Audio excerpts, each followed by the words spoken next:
Hello everybody, welcome to my channel, Miss Criticizer 2021. Hope you all had a wonderful weekend. We are back again with 90 Day Fiancé Season 9, Episode 10.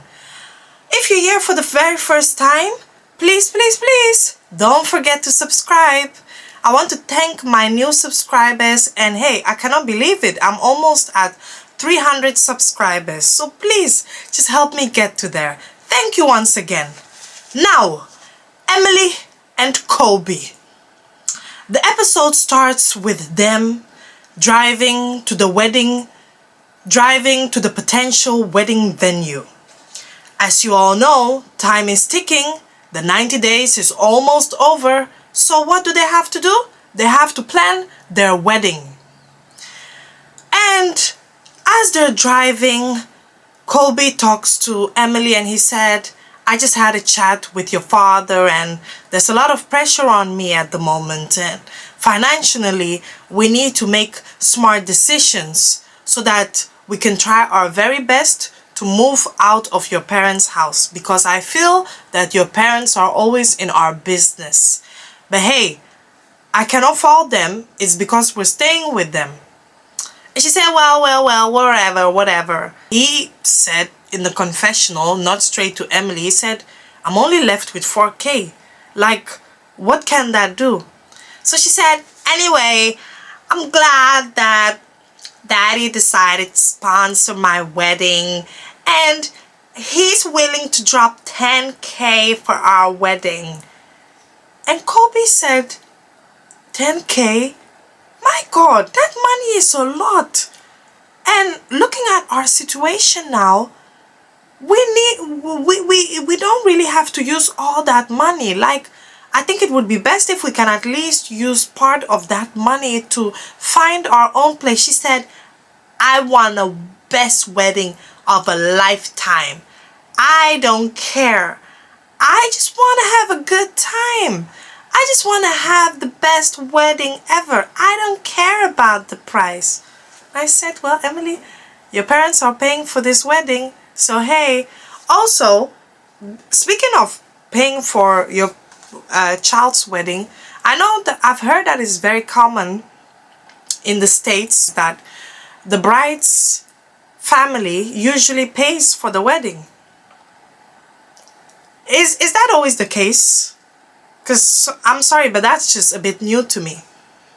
You know, and even for me, even though I grew up in the West, born and raised in the West, I do still stick to my African culture and everything. But even for my wedding, it was different. But hey, our family didn't have to pay. Instead, it's the man's family that has to pay the dowry and everything. And again, when it comes to organizing it, I would expect it from both the bride and the groom to contribute towards putting up with the wedding setting and everything. Anyway, moving forward. She was bragging and she said, I'm driving to this place and I want to show you. It's called Rock City. You're gonna love it. And he said, wow, based on the name, it sounds very inviting. It sounds like there's a lot going on. You think that it's a place full of rock stars. When they got there, it's just a remote, I won't say desert, but it's just a remote place with rocks and stones. That's the reason why the place is called Rock City. But hey, it's okay. She loves it. It is what it is. Colby said, if this is what she's bragging about, okay. Hey, we just have to go with it. Now, moving forward to the next, Emily and her family, they're at the bridal shop and they have to select a couple of wedding dresses. So as they're trying it on, the mom is worried and the mom feels like Emily is not really ready and mature for a wedding. Like, this girl hasn't really gone through the real life. Is she really ready for all this? Like, I'm not comfortable. She has a lot of growing up to do.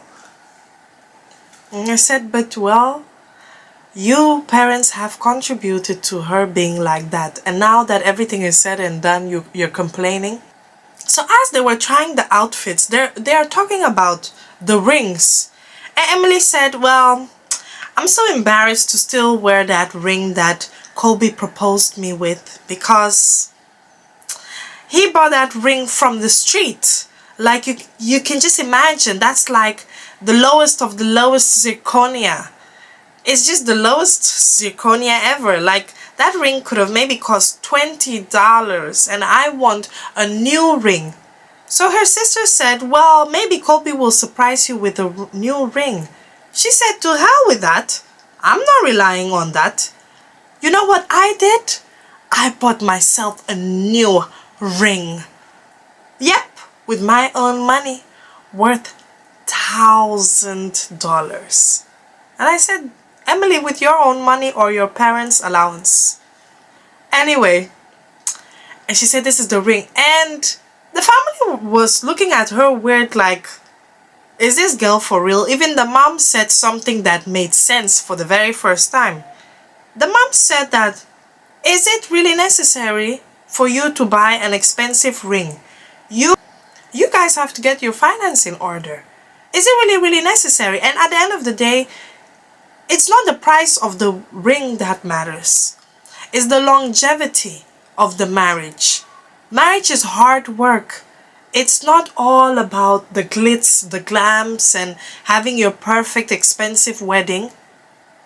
But marriage is a lifetime commitment. Prioritize what you need to do. And she said, well, whatever, mom, whatever. I still have this nice, beautiful ring. Do you love it? Do you love it? What about if Colby is going to get a new ring? She said, I cannot really rely on Colby at the end of the day.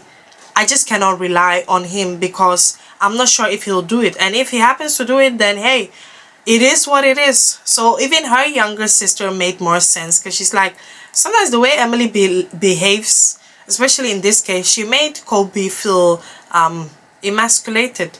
Anyway, hey, we have to look forward to the next episode. So please tell me what you think about it. I heard a rumor about Colby and Emily, but I'm not going to say it yet. Because again, I want to keep it spoiler free. Yeah? And let me know what you think about this video. Please like, share, hit that subscribe button. Please, please, please, especially the subscribe button. I'm almost there. And I thank you. Some of you guys, you come back frequently to watch the video. And still, you don't want to hit that subscription button. It's completely free. Seriously. You want me on your timeline. You want to get that notification. But anyway, thank you for watching.